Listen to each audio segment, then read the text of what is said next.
Oh, petit balelo bazoyiba. Maman. Mbongo à l'État. 1,5 million aux autres caissiers.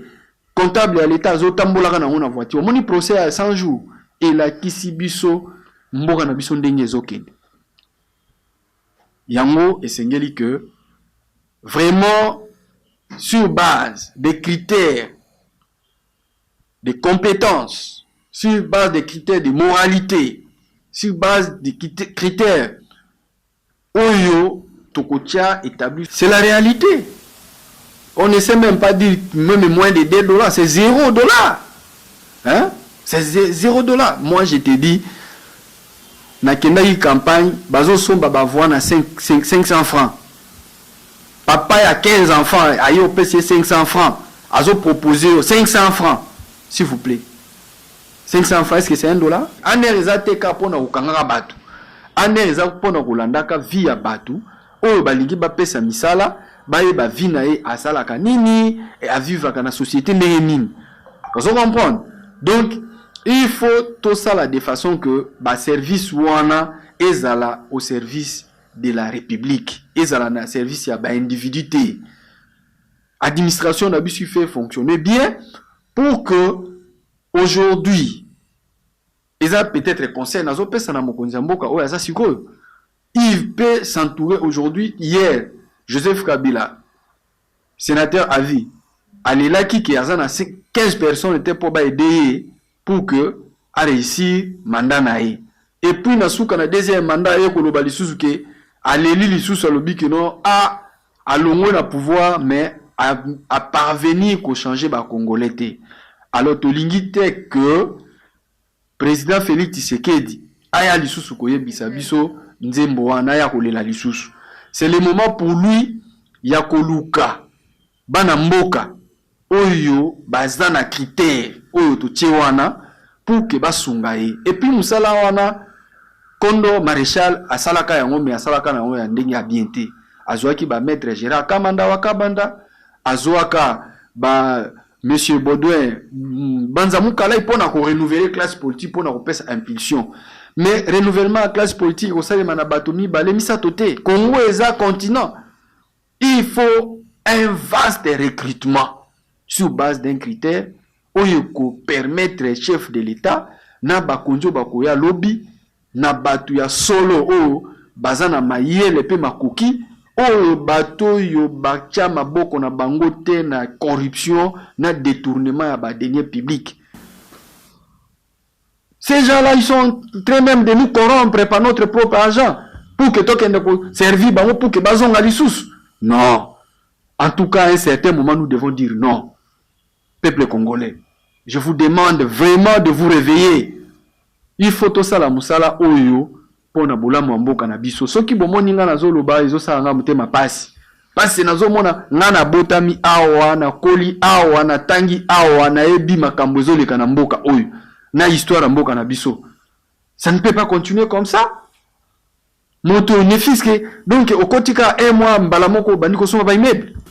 Il a posé des actes, il y a des signaux qui ne trompent pas, mais il est lié par ces fameux accords qui n'est pas au-dessus de la Constitution. J'insiste. Cet accord n'est pas au-dessus de la Constitution. L'accord de gouvernance ou de partage des coalitions n'est pas au-dessus de la Constitution, n'est pas au-dessus du peuple congolais. Il peut renoncer à cet accord comme il avait fait avec l'accord de Genève et la population va l'applaudir. Nous allons nous battre pour que nous puissions obtenir le renouvellement de la classe politique.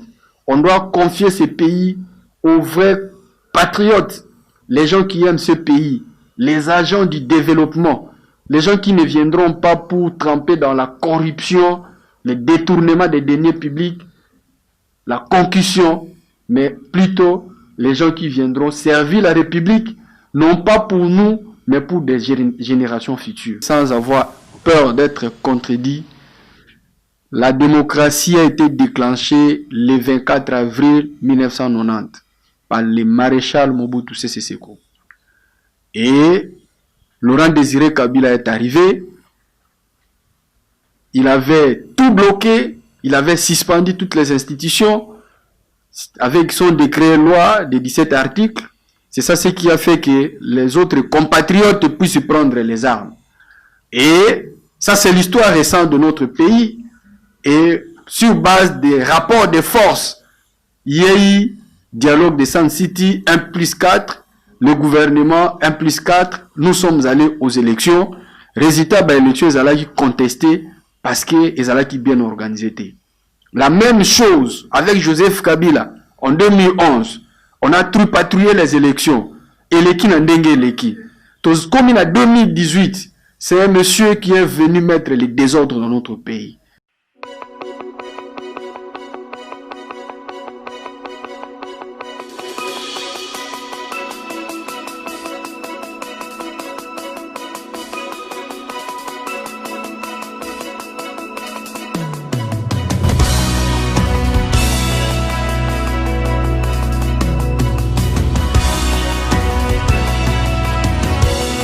Vous avez belé à ma passion télévision, l'énergie de la presse, à Yelisusu, na quitté ce terrain, na tamboli, na bébi qui le l'indépendance parce que depuis tout fêté 60 ans, l'ipanda, na lobeli angote, to lobeli angote, bomoningate, alors on a préféré les lots, na kita, na bandal, na cabinet à maître Lucien Ingole Sekimanga oyo akoswana biso concernant lipanda mboka ezo kende liboso to mboka ekiti mboka ekomi yo système ya benda tiakal wana ngate ba congolais nde bazo se plaindre mais tozo yoka to alors to yoka réflexion à maître Lucien eza nini amemeli biso nini lelo. Alors bonne fête na beignon so bandi ma passion TV.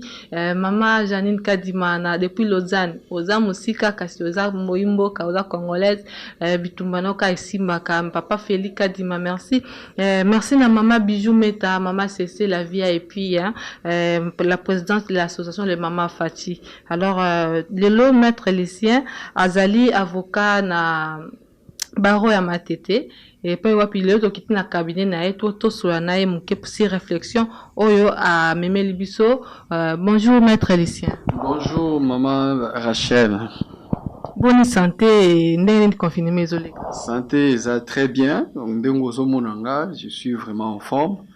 Confinement ils ont continué. Confinement ça bien parce que la santé n'a pas de prix.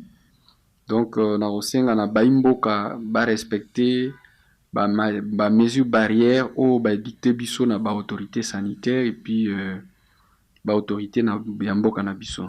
Maître Lucien, le 30 juin Tolanda a fait discours à président de la République 30 juin 60 ans et pendant mboka RDC et pas na yo indépendance nanu la kisimini.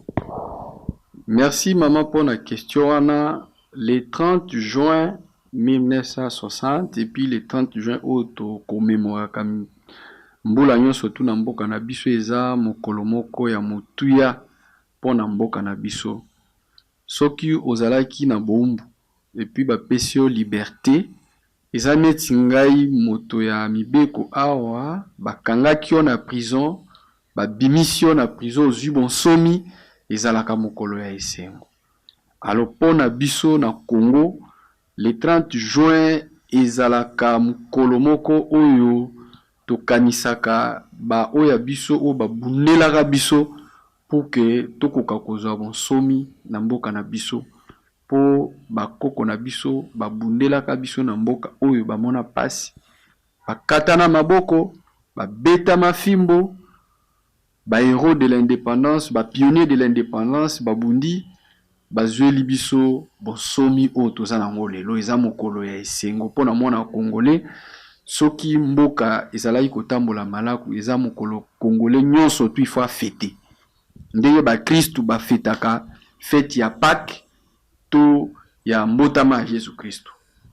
Maître Lucien sikoyo bilan oyo sali depuis to zali panda na ndenge to komi mo ya lelo bilan nini osali pe to moni réflexion oyo osala ki on peut to le bilan kala mingi te bilan oyo osali na pona indépendance RD. Mama merci na mutuna wana na kuyebisa ona no moi parenthèse muke nga naza avocat mais na ba humanité na nga na salaka humanité commerciale ezala bien pona lobela makambo etali bilan eza bongo elembo eza na balance. Balance côté actif na passif. Soki côté moko eleki muninga omona ke ezala ya kotengama. Donc bilan soki eza positif et côté lema na katikati ndenge moko. Mais na mokolo ya lelo na mboka na biso eza pasi. Donc ezo sala nga mawana motema pour que na ya nous la on question wana parce que bilan eza vraiment largement négatif sur le plan social, sur le plan économique et sur le plan politique. Yango ananga na telemi lelo pour que na sala réflexion o toko limbo lelo ensemble ngana yo pour baimboka bayeba eloko nini oyo biso il faut to sala mikolo ezoya. Maître Lucien Ingole, au lobeli injustice na kati ya réflexion na yo oyo ba congolais ba vivre yango. Alors injustice yango ezali vraiment nini? Mama omoni na mboka balobi la justice élève une nation. Justice wana eza justice économique. Bato ba justice ka te justice judiciaire. OK bakenda okata makambo na tribunal ou bien na parquet. Justice otozo lobela awa eza kubika ndenge nini bana Congo bazo vivre na mboka na bango. Ba Congolais bazo vivre na mboka na bango lokola bapaya. On dirait baza na mboka na bango te, baza na mboka moko mukolo mosusu koya bakozonga na mboka na bango alors que Congolais aza ko vivre ba injustice wana na mboka na ena ndenge nini. Maman tango tozo kola tozo tanga classe ba ebisi biso que non le Congo est un scandale géologique, c'est un pays béni, bankita ndenge na ndenge, mais au finish tozo mona ke bato yo bazo bénéficier na nkita ya mboka na biso kaka mwa bato muke. Bato wana babandaki na 1960 tokomi na 65, de 65 tokomi na 2097, de 97 toujours continuer. Alors ba Congolais nyonso tout baza na accès na nkita ya mboka na biso te. Na koyebisa yo ke bakoko na biso bamonaki pasi. Mundele abetaka bango, akataka bango maboko. Bamonaki pasi na mboka na biso. Wana eza injustice te. Na kati ya mboka na yo moko bakati yo maboko, babeti yo fimbo. Pour que mkita na yo kende kotonga baport ya Anvers et tonga Belgique. Alors tango biso moko tozui bonsomi na 1960. Au lieu que mboka ekomi na maboko na biso moko ba imboka, to sala de façon que Congolais amiyoka ki aza epana ye. Au contraire, Congolais lelo azozanga oyo nyonso oyo koki pour que ye a vivre. Ya on a lobi que non Congolais azo continuer à vivre ba injustice ti lelo parce que nan se retrouver te Congolais nan se retrouver te. Oui, on est sur le plan politique ou parce que tout le monde nan lobi que ba ko connaître ba beta film ba kata maboko mais on est qui film vraiment physiquement mais ti lelo na biso pe zomo na été ozomona te que film wana o eloko na plan ya ko beta manazo mais ba politique siko ba ko beta biso na ba plan nyonso. Madame oyebi bosomi balukaka ngo yomoko bazolo balelo que non nyonso tout pour que tout ça là il faut nazolo basi le plan politique ba décision na biso utaka libanda. Madame nga naza moto amibeko na kuyebisa bato bazolanda nga ke téléphone eza ya ngai namoni mutu moko azwi yango nga pe na fandi na tiki azokende nango. Est-ce que ça faute ya mutu wana ou bien faute na nga moko? Na moni azokende téléphone na ngai. Eza droit na nga ya kolanda na récupérer téléphone na nga. Les droits n'est droit que lorsqu'on les réclame. Indépendance o balobaka kono indépendance économique to zoate. Mais biso moko. Parce que boyokani ezalaka te d'abord entre biso ba Congolais. Ba pesi biso indépendance ba Congolais ba komi kubunda na bango pona kowela pouvoir. Vous comprenez? Yango mundela profiter na sima wana po acha songi ba continuer ko gérer biso na kati ya mboka oyo. Mais indépendance économique, sociale, Congolais azana ngote, Congolais azo souffrir. Na ebisio awa na ibandeli keno Congolais avani na mboka na lokola mopaya. Lokola mopaya. Alors que kiko zana ndengo wana te. Biso to botami, to tangi na mboka oyo, ba makambo ezolobama ezoleka na mboka mipaya biso pe toki kosala yango. Yango biso to telemi lelo parce que ezosala nga pasi. Komona Congolais azo souffrir na mboka na ye. Maître Lucien, tango tozwaki mwa lipanda PIB ya RDC ezalaka nde mbono ya Canada. Kasi biso tokiti lisusu Canada l'équipe so musika. Eloko nini oyo esali ke tokita RDC kita to il faut nini lisusu po to mata lisusu. D'abord eloko liboso il faut balandi bayeba ke PIB na biso par rapport na Canada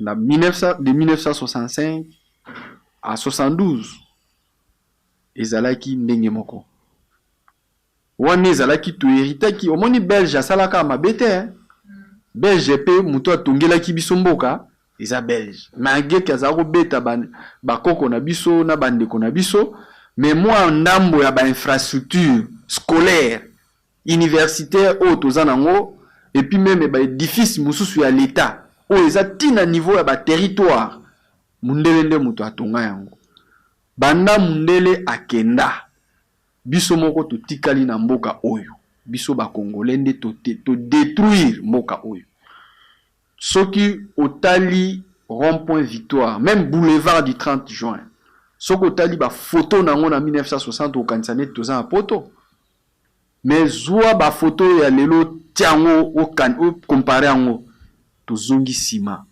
parce que biso moko toza neti omoni mbinzo soki koti na nzete eliaka bakasa dezande biso congolais au lieu que to bongisa mboka na biso to bomi yango nani abomi yango eza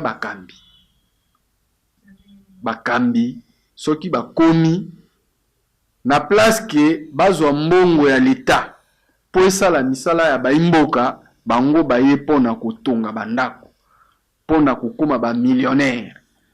Mais moi je me rappelle toujours d'un politicien africain Monsieur Laurent Gbagbo alobaki boye nalandaka ye une fois keno soko lingi okoma na mbongo ebele kende kosala ba affaire kuna okosala ba affaire okokoma millionnaire mais soki oye kozwa mbongo na politique po koma millionnaire ewana eza moyibi parce que na mbongo ya l'état ba tongaka basalaka pona misala ya mboka yango no monike sur le plan économique et social mboka na biso ezongi sima koleka même Canada Afrique du Sud yangele o bazali koya kozwa ba soins de santé biso tokomi kokende kuna est-ce que kopesa biso maele te bakonzi yango na biso pe bakenda ba mboka wana alors eloko nini esengeli to sala wana deuxième question na deuxième volet à question na deuxième partie nini esengeli to sala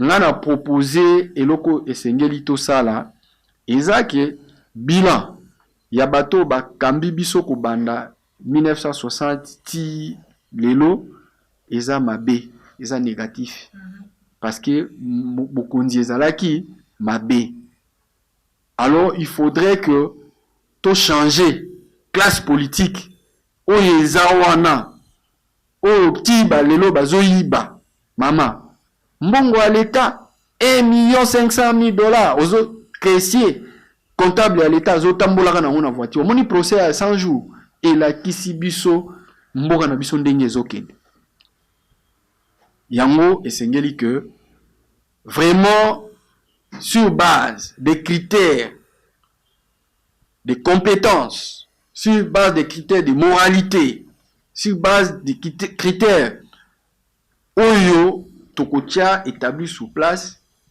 oyo esengeli que bato bakota omoni na France ce n'est pas n'importe qui arrive à ce niveau-là. Donc, un exemple, parce que on ne peut pas inventer la roue. Vous voyez, Motonetti Emmanuel Macron, c'est un jeune.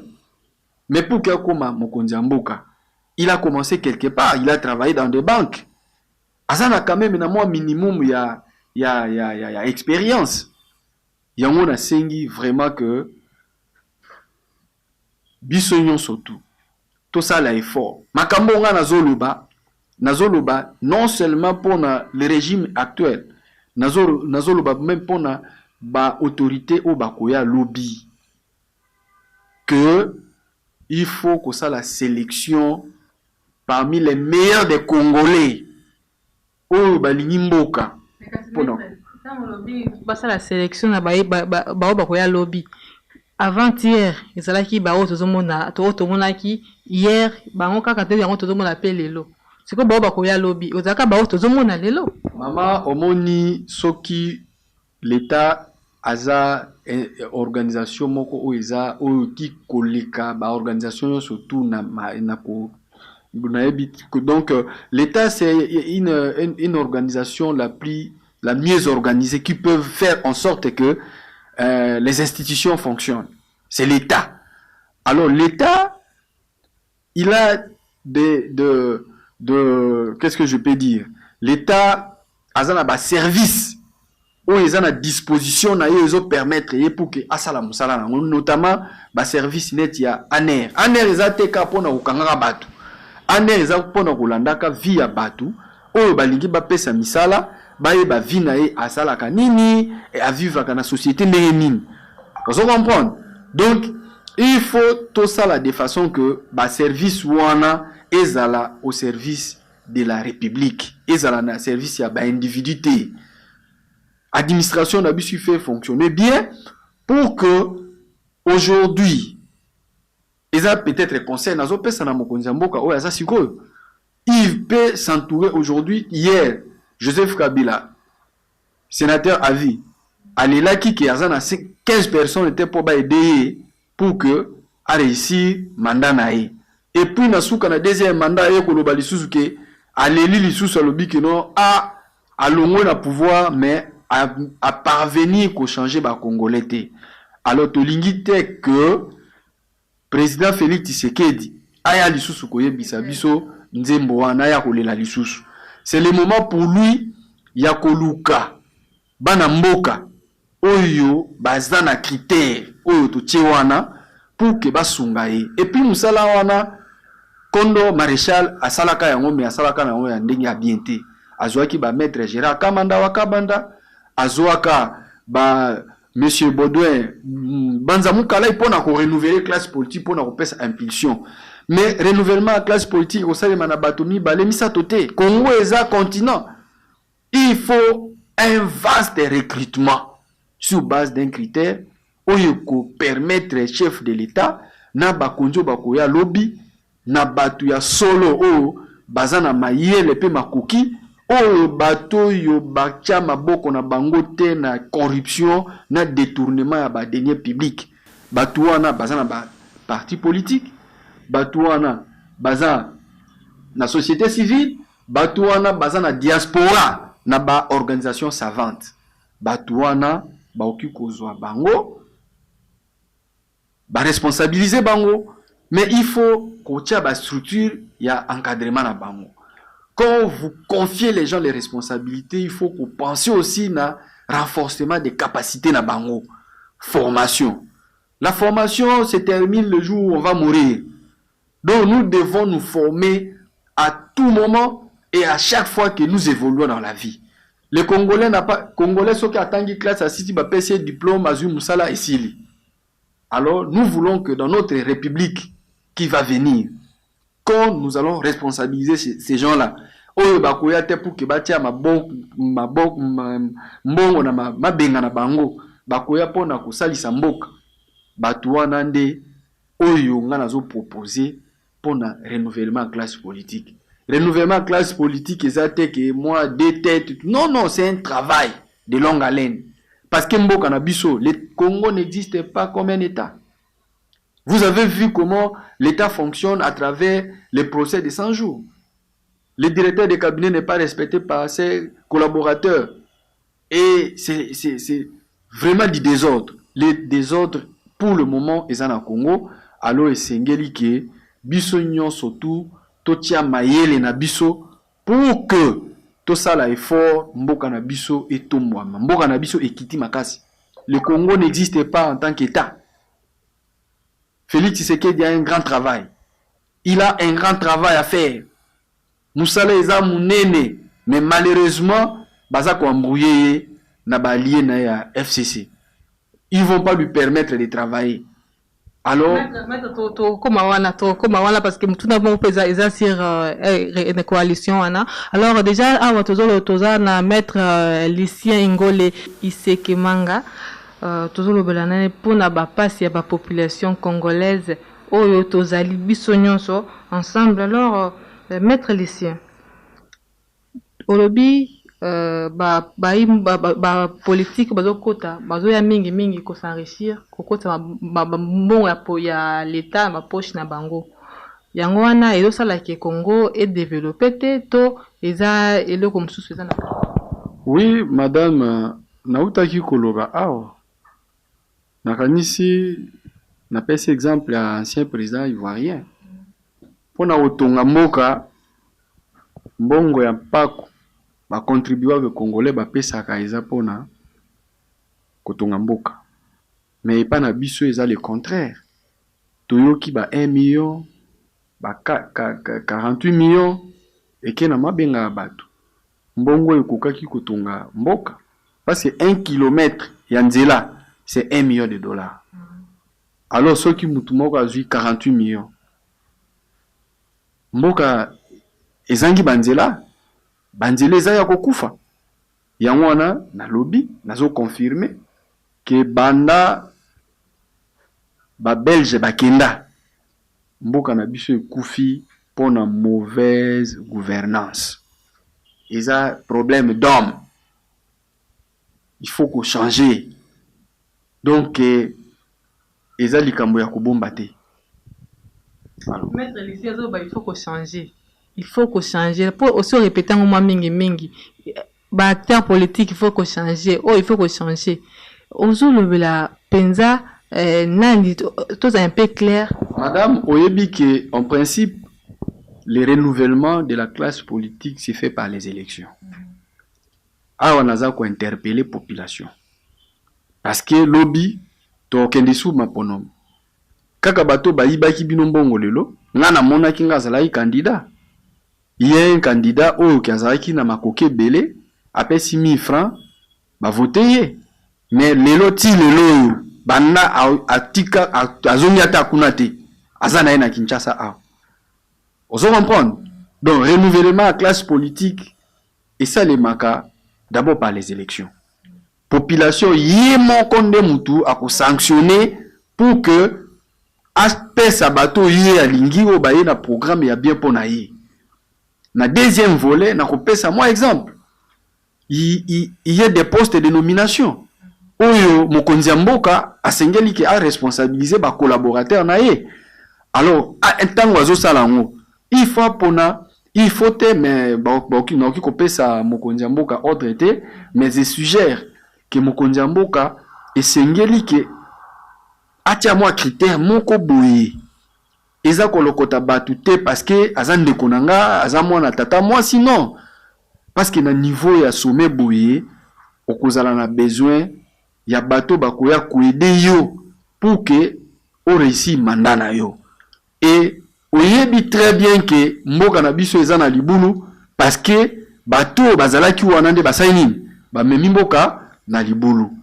Alors yango wana il faut kozwa mitu ya sika oyo bazana critère oyo tolobi ya compétence, ya moralité, ya éthique et puis ba responsable oyo bakoya na bolingo ya mboka pona kobongisa mboka.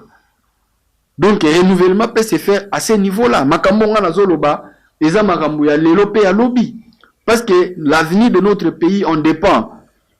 Madame, il y a toujours la différence entre un politicien et un homme d'État. Un homme d'État, c'est quelqu'un qui travaille pour le futur, pour les générations futures. Azota la bola munaye mon côté libu munaye te. Yangwana un homme d'État ce qui a commis à correspecter mbongo ya l'État, un homme d'État ce qui a commis à correspecter ba bien ya l'État. Mais un politicien ce qui a yé eloko ya liboso akoluka à se maintenir au pouvoir, akoluka ko manipuler ba texte, akosala biloko ekosala kino il faut kaka sani azala wana ozomona yango wana biso ndenge na telemi awa na sengi na baimboka kino renouvellement de la classe politique, il faut ça les madé volés au niveau des élections, et c'est lui qui a la responsabilité de prendre, de sélectionner les gens où va travailler naïe. Il faut tenir compte d'équilibre géopolitique, critères de compétences, critères de moralité et d'éthique. Des vrais Congolais qui viendront servir la République, les agents du développement, les agents du développement. Bateau baïté pour que je ne veux pas me répéter, pour se servir na pouvoir et puis bayiba bankita mboka, comme je viens de paraphraser le président ivoirien honoraire Laurent Gbagbo. Maître Lucien, nakati analyse na yope olobeli yango ba acteur politique ba komi na mbongo mingi kolekana l'état yango moko. Limbola lisusu manda. Madame eza eloko ya kobomba te. Na mboko yo ba congolais baebi nazotala bango tout droit aux yeux. Na mboko yo na mboka na biso eza na bato bakotaki na pouvoir azalaki même pas na compte na banque te. Mais lelo mbongo azana ngo eleki même budget o tozo lukaka boya 11 millions de dollars. Baza ebele on a otanga komba mutu te, mais ba congolais baebi bango.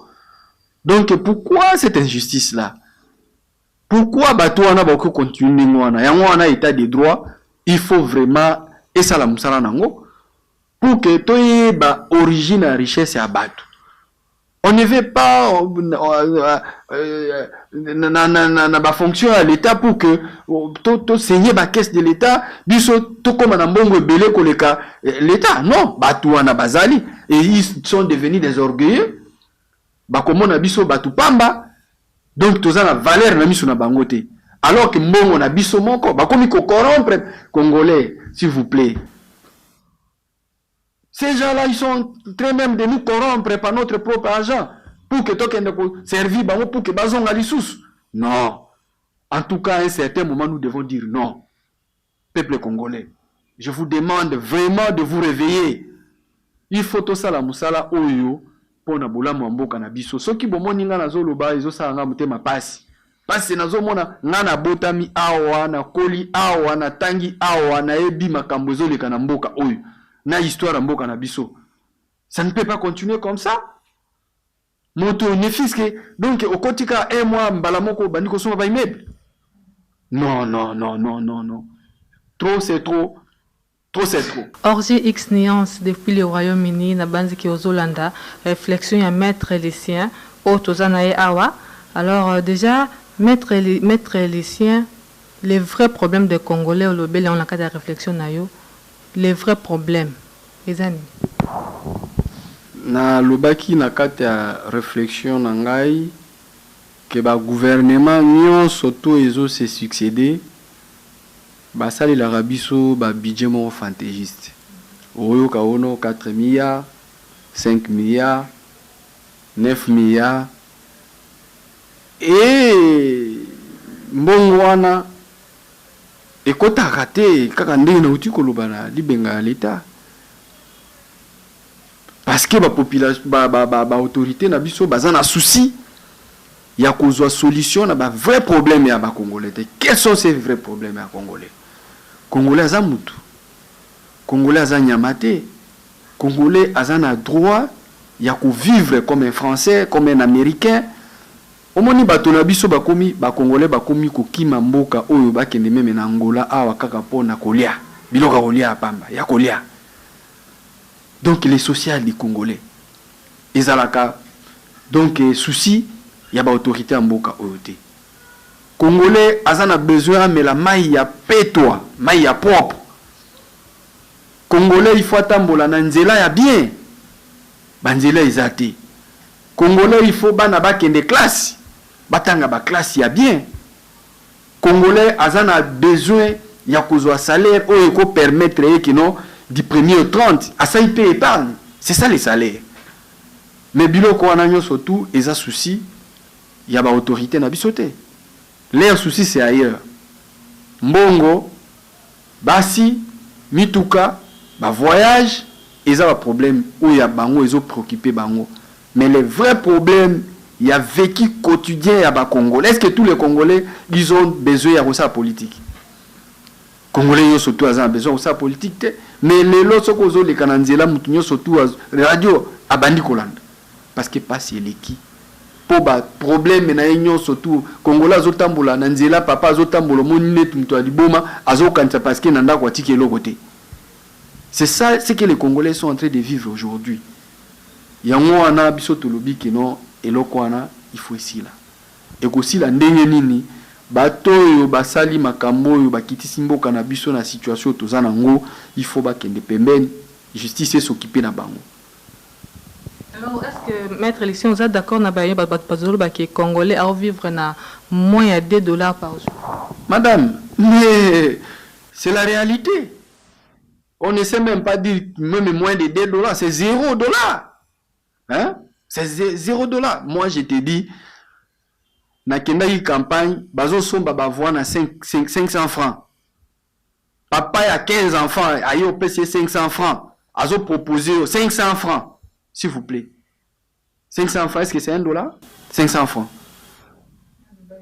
Ah, voilà. Donc, c'est vrai, c'est une réalité. Et il faut tout remonter en haut. Tous en 21e siècle, Congolais a occupé continuer à vivre en anate. Il faut pas s'abuser jalousie. Talandenge bande ko mususu bazotonga bamboka na bango. Pona nini biso tokotika la kaboy.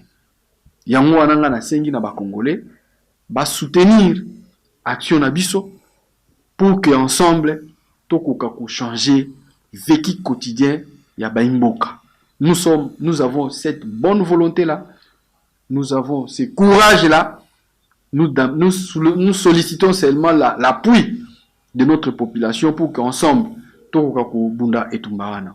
Alors, maître, c'est une question moko euti na Paris et pas à Lubenso na ya tuna kiboy. Soki okutana Fati, président ya mboka Congo, atunio personnellement eloroni ariko ko se basé na mandat na e po na quinquennat na e kene liboso na reste quinquennat a se basé na nini? En tout cas, on appelle si monsieur Alubenso na mbote, ninga nanga bisika azali, na yebi ki azalaka na souci ya mboka oyo. Aza parmi bato oyo tosulaka na bango makambo mboka. Mais ndenga lobi nanga soki na kutani na président Fachi. Parce que pour nangai na salaki émission na chaîne moko de la place na lobaki que toza na chance ya kozwa mokonzi ya mboka lokola président Félix parce que abotami awa koli awa ayebi ba vrai problème ya mboka na biso. Alors eloko yonga d'abord muto ya libeko eloko ya liboso ndenge simbi makambo ya justice yango nde ekosunga ye puka resi mandat na ye et puis na encourager ye akende ti na suka ya vision na ye ya état de droit. D'abord ça c'est un. De deux, oyo lingaki eza la premier point na kosenga na président Fachi à ça la recrutement ya ba vrai collaborateur na ye bato bakoya kosunga ye pour que a réussi mandat na ye parce que président Nelson Mandela alobaki ke mutu ye moko akoki ko relever ba défi ya vite mais avec les concours ya batu mususu nde ko sunga ye pour que a réussir.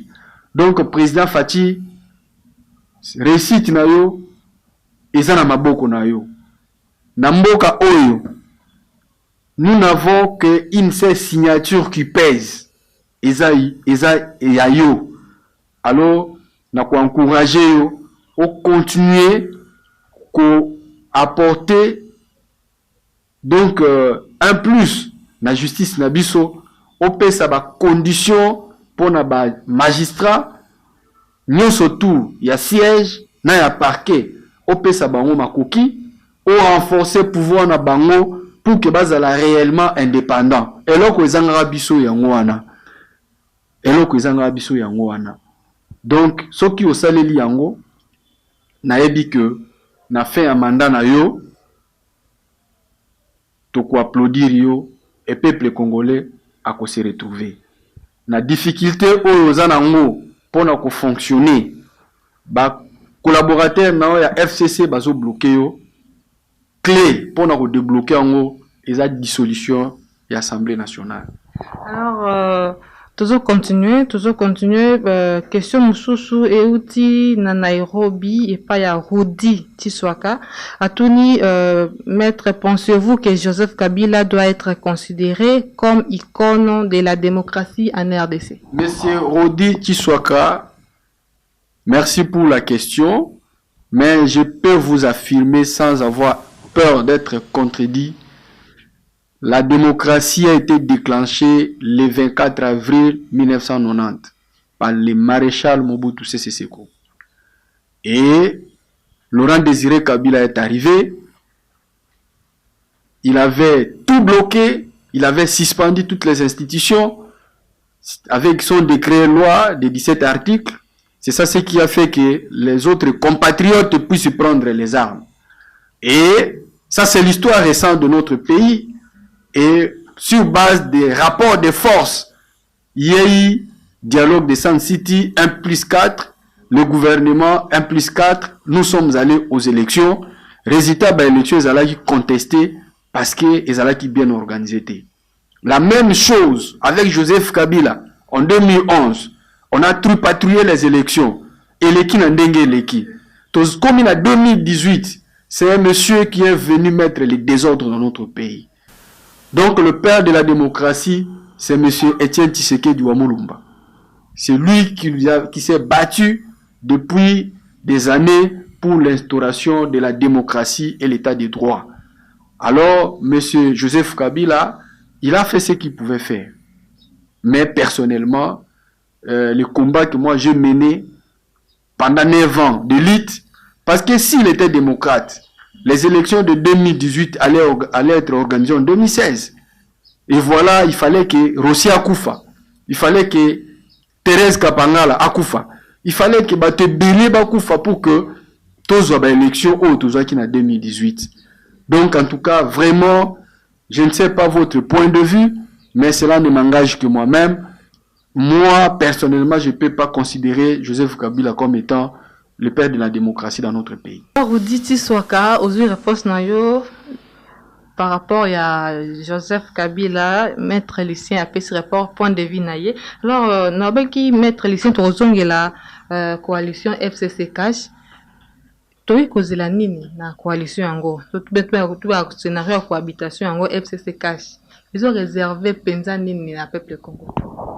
Merci madame pour la question Anna. Coalition ana eza fruit ya ba élection chaotique organisée par Nanga. Ils ont imposé parce que les FCC savaient qu'ils perdaient le pouvoir le 30 décembre 2018. Et puisque Bazalaki na Seni na poche, ils se sont créés une majorité à l'Assemblée nationale pour imposer au nouveau président Oyako Bima pour que soit bakende na cohabitation ou bien na coalition. Alors moi je pense que ezalaki sagesse moko de la part du président Félix Yakundima dans un premier temps bakende na coalition parce que azalaki na maîtrise ya makambo na kati ya gouvernement où il fallait bimate, alors il fallait akende na coalition, mais en principe pour na ba politicien averti toyebaki que coalition wana ekosimbate parce que c'est une alliance contre nature. FCC depuis parce que FCC c'est pas le FCC, c'est d'abord le AFDEL, CPP, PPRD, AMP, AMP et FCC. Donc, eloko on a caméléon, alors changer, bah combo, chaque fois toujours comme en échéance politique. Alors comme 18 ans de règne na bango, et ça là qui est échec puissant sur le plan politique, économique et social, bah qui peut permettre que Félix Tshisekedi a réussi. Na kati ya coalition wana, la vraie opposition du président Félix, à mon humble avis, eza la mukate. Vraie opposition ya Félix, président de la République, eza ba allié nae, coalition nae, ba kulinga ete. Même le peuple congolais alingi alliance wana te. Par la force des choses, ils sont là. Mais il y a qu'une seule solution. On a proposé na chef de l'État pour mettre fin. Parce que, regardez, pendant que chef de l'État a toujours qui ça 2 ans, on crée toujours des incidents. Et puis, tu as jusqu'à 2023. Ce qui est continué. PPRD, bazo la té. PPRD, bazo continuer. Bon, le FCC, c'est le PPRD. Bazo la té. Bazo continuer comme ça, la stratagème pour nous bloquer pour qu'il y ait réussite. Alors, le chef de l'État a un moyen d'action. C'est l'article 148 de la Constitution. Parce que, na mokolo alelo, toza na crise moko ezolo ba kombo na ngote. Entre l'exécutif et l'Assemblée nationale, bomone makamondenge leki na mboka na biso. Alors, chef de l'État, ce qui a dissoudre l'Assemblée nationale, a violer la Constitution. Il y a un monde qui permettre à ça la mikolo etikali parce que 2 ou 3 ans au etikali il fallait que 2023 est année électorale. Donc etikali na 2 ans. Alors il doit aller vite. Excusez-moi, je ne donne pas l'instruction, l'ordre au chef de l'État. Je lui propose qu'il peut faire mieux pour que anticiper Bamakambo. Parce que le peuple congolais a zosé là. Au moment que le peuple congolais vandi, le peuple congolais a zosé ça les locaux moroté. Ayeba que peuple ezana simanaye abangelo ko mokote soki a dissoudre l'assemblée wana mapata ekokitate yango nde ko permettre ye asisa mandat na ye malamu soki atikali na assemblée wana kaka aucune loi oyo ye akoinitie ekoleka te totali a bomo na mboka lutundula apesi proposition de loi pona ko restructurer CENI. Mais banda kotisa elekite mais loi o ya ministre o ya 3 loi ya mina kuna ndeko na sakata omoni vitesse ndenge zwaki soki ezala la clairvoyance ya bana mboka te mais eleki siko bazongi sima. Alors donc là nazo conseiller chef de l'État qui alliance wana FCC cash eza ya mabe libala na il faut kufa ba congolais bazozela yango. Alors, maître, tu commis vraiment na souka émission na biso ya lilo ba na benyo so balandi na ma passion télévision comme ça et puis on répondre biso concernant l'indépendance pour ya souka nani a profité penza na lipanda oyo indépendance ya Congo peuple to batu misusu. Merci eza esengo mingi na ndenge boye ko tala biso awa. Ezala mbala liboso te porte na biso eza toujours ya kofongwama na toko ya mabino elongo na baninga na nga to travailler na bango pour la question na yo vraiment eza je mets vraiment ma main au cœur ezo sa nga pasi 60 ans au totamboli vraiment bana Congo ba se retrouver na eloko moko te. Au contraire, pas si l'équinde koleka. Bato ba se retrouver, ba kondi na biso. Bangonde, batongi bandako, banana bango, bazo vivre bien. Donc, bango bazo nyonso tout moi, eloko tozanango, ba kita na biso, ba kaboli, bango na bango. Ko banda 1960. Ti na moya lelo.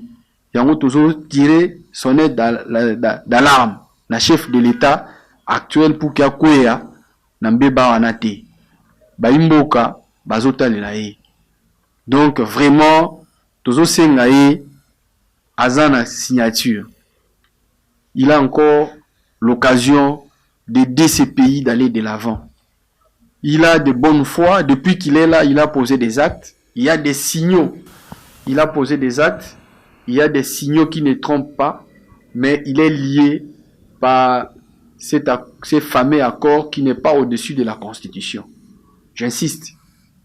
Cet accord n'est pas au-dessus de la Constitution. L'accord de gouvernance ou de partage des coalitions n'est pas au-dessus de la Constitution, n'est pas au-dessus du peuple congolais. Il peut renoncer à cet accord comme il avait fait avec l'accord de Genève et la population va l'applaudir. Nous allons nous battre pour que nous puissions obtenir le renouvellement de la classe politique.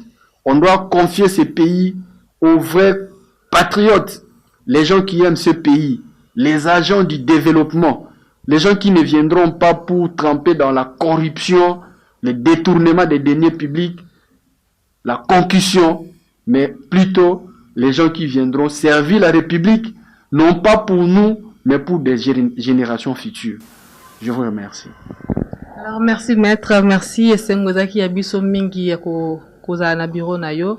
Alors merci na benyo sobalandi ma passion télévision, c'était la Rachel Mambasa.